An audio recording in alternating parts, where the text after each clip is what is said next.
that have just closed their doors recently in light of everything that's happening to the industry right now. Now, there's a lot of different reasons for this, but across the board, it's like if you look at all like the online retailers and some of the big box retailers, they are cutting back inventory. They're cutting back SKUs, they're cutting back colors, they're cutting back different like weight options on jigs. They're reducing inventory because tackle sales are down across the board. And there's a couple different reasons. You can't ever deny, regardless if somebody wants to live in a fantasy world, these tariffs are finally starting to kick in. Tariffs are paid by the consumers, which the consumers of the fishing tackle industry are bass anglers. So the bass anglers are having to, basically pay higher costs for your tackle through these tariffs. And it's going to continue to do so on a variety of different lure categories and tackle categories, depending upon the components used. Some components on these tariffs are going to jack up tackle prices more than others. But if you guys buy a lot of tackle or you've spent much time in a tackle store, you're noticing an increase in the cost of our tackle through these tariffs, and it's going to continue as more and more of them kick in.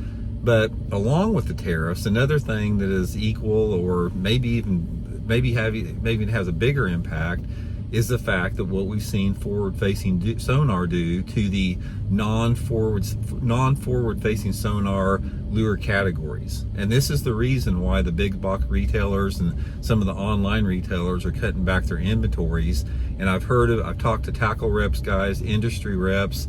Forward-facing sonar has just had a huge negative impact on tackle sales across the board for those other non-categories. So if you look at forward-facing sonar, the primary, techniques that they use as far as lure techniques are jig heads or minnow type baits, drop shots a little bit, maybe some jerk baits, but mainly it's those baits that they can throw out there that you work horizontal through the water column, to use with the cheater box. So given that, you're dealing with a very small, number of lure categories and very small number of different lures. And a lot of these lures, aside from like the jerk baits, are pretty low cost, so there's not a big profit margin in it. While your other lure categories, like the mainstays of bass fishing, all your Texas rig stuff, your crankbaits, your topwater lures, your spinner baits, hardcore traditional bass fishing lures that have basically been responsible for supporting and maintaining the tackle industry for the past 5 or 6 decades, those sales, we've seen them in a consistent decline as more and more people use forward-facing sonar.